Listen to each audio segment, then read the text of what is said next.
Okay, ever catch yourself, like, I don't know, tapping your foot during a presentation or maybe chewing on your pen when you're trying to think? Happens to all of us. It does, Yeah. right? We all have those little habits, those things we do almost without even thinking about it. Right.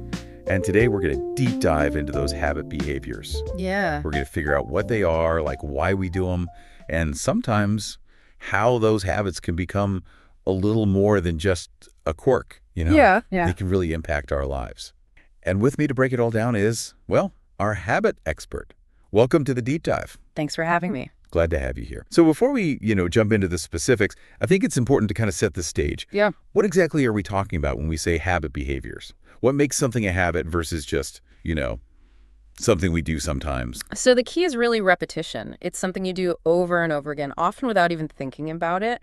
And usually there's this kind of internal reward or relief involved. Like, let's say you crack your knuckles and it gives you this little release of tension. That feeling, it reinforces that behavior, making you more likely to do it again. So it's like our brains are giving us a little treat every time we do the thing. Exactly. And experts, they call this automatic reinforcement. So the behavior itself is reinforcing regardless of what's happening around you. Interesting. Okay, so now that we kind of have that foundation, let's talk about some specific types of habit behaviors. Sure. And maybe let's start with nervous habits, because I feel like those are the ones that most people can probably relate to. Definitely. Like biting your nails when you're anxious or twirling your hair when you're bored, things like that. Absolutely. And those are like classic examples. They're often triggered by stress or boredom, maybe, provide a sense of relief or comfort in those moments. Mm-hmm. But what's interesting is, unlike some other behaviors, they don't usually have this social function. What do you mean by that? Well, it's not about getting attention from others. It's more about managing your own internal state, like dealing with those feelings you're experiencing. Huh. Okay, that's interesting. This is making me think about my own pen clicking habit. I do that a lot. I always just thought it was a mindless thing. But now I'm wondering if it's more about stress, especially like when I'm on deadline, when things are really busy. Could be. It's definitely possible. I mean, we all have these little ways of coping, right? Right. The important thing is to recognize when a habit might be crossing the line. So it goes from, just a harmless thing you do to something a little more disruptive. So when does a habit become a problem then? Like when should we start thinking about it as something more serious or something that maybe we should seek help with? Well, it really comes down to the frequency and the intensity. So if a habit is starting to interfere with your daily life, if it's causing you harm physically, or if it just feels like something you can't control, that's when it might be more than just a habit. Okay, so like if you bite your nails occasionally, maybe that's not a big deal. But if you're biting them till they bleed, that's definitely a problem. Exactly. And that would be an example of a habit that's reached a level of intensity where it's actually causing you physical harm. Right. And, these types of habits, they can be things like skin picking or hair pulling. And experts call these body-focused repetitive behavior problems. Okay. And I imagine those types of habits can cause a lot of distress, right? Yeah. Not just the physical discomfort, but also, emotional or even social difficulties. Absolutely. And that's why it's important to be aware of them and to know that professional help is available if you need it. Okay. So we've talked about nervous habits, but there are other types of habit behaviors too, right? Like what about tics? Yes. I feel like there are a lot of misconceptions about tics. Yeah. Maybe even some stigma surrounding them. Right. So can you kind of break down what tics are? Maybe talk a little bit about the different types. Sure. Tics are sudden involuntary movements or vocalizations. It's important to remember that because sometimes people mistake them for something intentional. And there are two main types, motor tics and vocal tics. Okay, so what's the difference between the two? So motor tics, those are physical movements, like eye blinking, head jerking, shoulder shrugging. And then vocal tics, those involve sounds. So it could be things like throat clearing, sniffing, maybe repeating words or phrases. Okay, so with motor tics, it's not something someone is choosing to do. It's truly involuntary. Exactly. It's not about attention seeking or anything like that. Often it's stemming from neurological sources. That makes sense. So what's going on in the brain when someone has a tic? Like what causes that involuntary movement or sound? Well, one theory is that it's related to a buildup of tension or uncomfortable sensations. Experts call these premonitory urges. And the tic itself, even though it might seem strange or out of place, can actually provide temporary relief from that tension. Oh, wow. So it's like an itch you have to scratch. But in this case, it's a much more complex neurological process. That's a good analogy. I And it's know. important to mention Tourette syndrome here, which is a more complex neurolytic disorder that involves multiple motor and vocal tics that persist over time. Right. And it's important to remember that most tics are not part of Tourette's. Lots of people, especially kids, experience the tics that eventually just go away on their own. Uh-huh. And even for those who have more persistent tics, there are effective strategies out there that can help manage them. Absolutely. Okay. So we've covered nervous habits, we've talked about tics. Let's move on to another type of habit behavior that can be really challenging. Yeah. Stuttering. Okay. I imagine a lot of our listeners have either experienced stuttering themselves or know someone who has. Yeah. And I think it's important to acknowledge the frustration and anxiety that can come with it. Absolutely. So let's talk about stuttering, what it is, how it manifests. And I think a lot of people think it's just about repeating words or syllables, but it can actually be more complex than that. Right. It is. It can also involve what we call prolongations, where a sound is kind of stretched out, Okay. or blocks, where there's a complete stoppage of airflow and sound. Oh, wow. So there are all these different ways it can show up. Yeah. The key is that it's a speech disorder, not a language disorder. Okay. People who stutter, they understand language perfectly fine. It's the physical act of speaking that's disrupted. So it's really that disruption in the airflow over the vocal cords that's causing that interruption in speech. Exactly. And that's something important to keep in mind as we talk about habit reversal, which is a powerful tool we can use to help with stuttering and these other habit behaviors. Okay, habit reversal. I'm excited to learn more about this. It sounds like a really structured and systematic approach to changing these behaviors. It is, and we'll definitely dive into the specifics, but Yeah. first. So I want to pick up on something you mentioned just before, that habit reversal is a powerful tool for addressing habit behaviors. And it's true, but like with any tool, it might not be the perfect fit in every situation. Right. It makes sense that there'd be other approaches out there, especially when you're dealing with, like, really stubborn habits. Yeah. So what are some other things that folks can explore? Well, for certain habits, like hair pulling or thumb sucking, even nail biting, response prevention can be pretty effective. Response prevention. Okay, I haven't heard of that one. What does that involve? So it's basically creating a situation where the habit just physically can't happen. So let's say you've got a kid who pulls their hair when they're in bed trying to fall asleep. Yeah. The parents might put like soft mittens on their hands at bedtime. Oh, I see. And that way it makes it impossible to grasp and pull the hair. Ah, that's clever. So you're just removing the opportunity. Exactly. Okay, that makes sense. What about like using reinforcement to change habits? We talked about positive reinforcement being part of habit reversal, but are there other ways to kind of use reinforcement more strategically? Oh, absolutely. There's something called differential reinforcement of other behavior. It's often shortened to DRO. DRO. Yeah. And the idea there is to reinforce any behavior that's not the habit behavior. So let's say a child is working on reducing nail biting. You might reward them for keeping their hands busy with like a fidget toy or drawing, something like that. Okay, so you're not just focusing on what they shouldn't be doing, but you're really emphasizing and rewarding those positive alternatives. I like that. Exactly. Okay. It's interesting. Sometimes I wonder, can just increasing someone's awareness of a habit, like, can that be enough to start seeing a decrease? Sometimes, yes, especially if you combine that awareness training with self-monitoring. Okay. So if someone starts tracking their habit, noticing when it happens, what might be triggering it, that in itself can start to disrupt that automatic nature. Wow.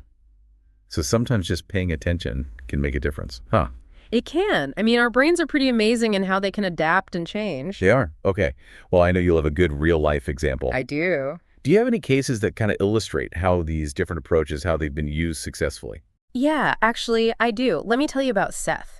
Seth's a 14-year-old tennis player, and he was struggling with these disruptive outbursts during his matches.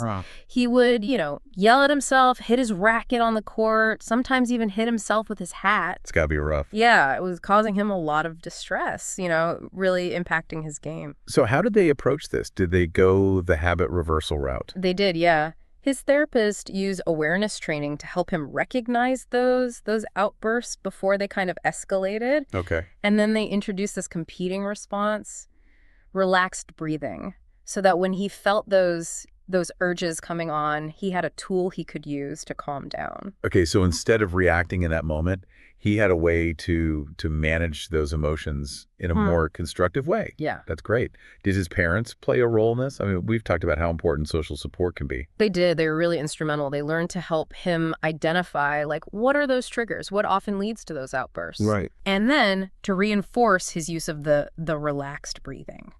So it sounds like they had this really comprehensive approach, combining the behavioral strategies with that parental support. Right. Did it work? Like, did Seth see improvement? It did. It was actually really effective. The frequency of his outbursts, they went down significantly. He was able to regain control of his emotions, which not only helped him, improve his game, but it also allowed him to enjoy tennis more, which is huge. Yeah, it's so important to remember that, right? Like, these interventions, they're not just about reducing the frequency of a behavior. Yeah. They're about helping people live their lives more fully. Absolutely. Okay. Do you have any other examples? Yeah. Here's another one that I think is interesting. This one involved college students who were preparing for public speaking assignments. Okay. And these were bright, capable speakers. But they all had this habit of using, those filler words, those little verbal crutches that can be kind of distracting. Oh, I know those all too well, especially when I'm nervous. It's so easy to fall back on those. Right. It's a really common habit. So these researchers, they wanted to see if this simplified habit reversal approach could help. Okay. So they taught the students to become aware of their filler word usage, basically to catch themselves in the act, and then to pause briefly whenever they felt that urge to use a filler word. So the pause itself became their competing response. Exactly. That's pretty cool. Instead of trying to eliminate the pauses altogether, they turned them into a tool. Exactly. Did it work? It did. It was remarkable how quickly the students were able to reduce their filler word use. Wow. After 1 or 2 sessions, their speeches were so much smoother and more polished. That's incredible. And it's so encouraging, right, to see that even with something that feels so automatic, just bringing that awareness can lead to real change. It can. And that's the takeaway here. Those habits that feel ingrained, they can be modified. It just takes a bit of effort. Now, of course, it's important to acknowledge that not every intervention is going to be successful for every person. Right. Just like with any approach, there are going to be variations in how people respond. Some techniques might work better for certain people than others. Exactly. For instance, while habit reversal has been really effective for a range of habit behaviors, research suggests it might not be as successful for, let's say, young children or individuals with intellectual disabilities. That makes sense. Like, those folks might need different strategies or more support. Right. So what are some other options for those populations? Well, for young children who are, engaging in those habits like hair pulling or thumb sucking, response prevention can be especially helpful. Right, because you're managing the environment, making it impossible for the behavior to happen. Exactly.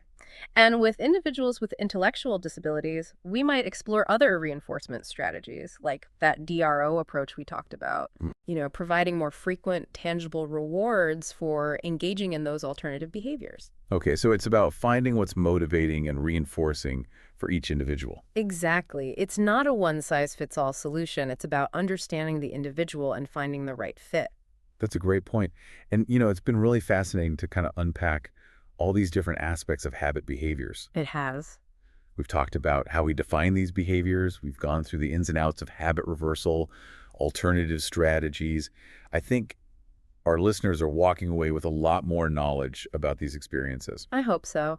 And, as we move into our final segment, I think it's really important for us to address the ethical considerations that come with using these interventions. Right, because we have all these tools and techniques, but we need to make sure we're using them responsibly. Exactly. So when we're thinking about intervening and trying to help folks change these behaviors, we always have to think about the ethics. Right, yeah, because we've got all these tools and techniques, but we've got to make sure we're using them in the right way, in a way that respects the person. Exactly. And a big question, that we always have to ask ourselves is, whose behavior are we really trying to change? And why? Especially when it comes to kids. Are we stepping in because the habit is really causing the child distress? Or is it more about, I don't know, maybe the adults around them, their comfort level? That's such a good point. It's easy to get caught up in our own ideas of what's, normal or acceptable. Right. And we got to be really careful, especially with kids who can't always advocate for themselves. Absolutely. And even with adults, informed consent, that's key.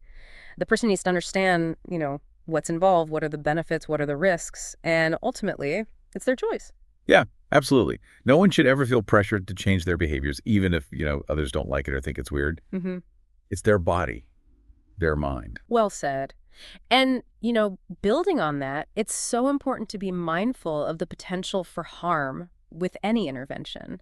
Some approaches, especially those that use, like, punishment, those can backfire. Right. You don't want to create more anxiety or shame around the habit. That could really damage someone's self-esteem. Yeah, It seems like a really delicate balance. Like you want to help, but you got to be so careful not to do more harm than good. exactly. That's why, a good assessment is so important, really thinking about that individual's needs, how severe the habit is, and, weighing those potential risks and benefits. And the therapist's role is really important here too, right? Like creating that safe and supportive environment. Absolutely. That relationship, that's key. That's where the person feels heard, understood, and that they have the power to make their own choices. Right. That trust and respect, those are the foundation. They are. It's clear that when it comes to these ethical questions, there's not always an easy answer. There are lots of gray areas, and we gotta approach them carefully with that commitment to, the person's well-being. Well, this has been a really, really interesting deep dive. We've learned so much, from the science to the different strategies and these really important ethical points. And I think our listeners are going to be thinking about this for a while. I hope so. I think the biggest thing to take away from all of this is that change is possible, even for those habits that feel so ingrained.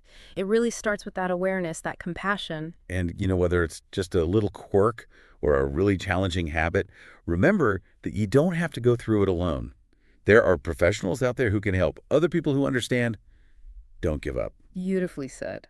And on that note of hope, I think it's time to wrap up our deep dive into habit behaviors. Great talking with you. Thank you so much for joining us.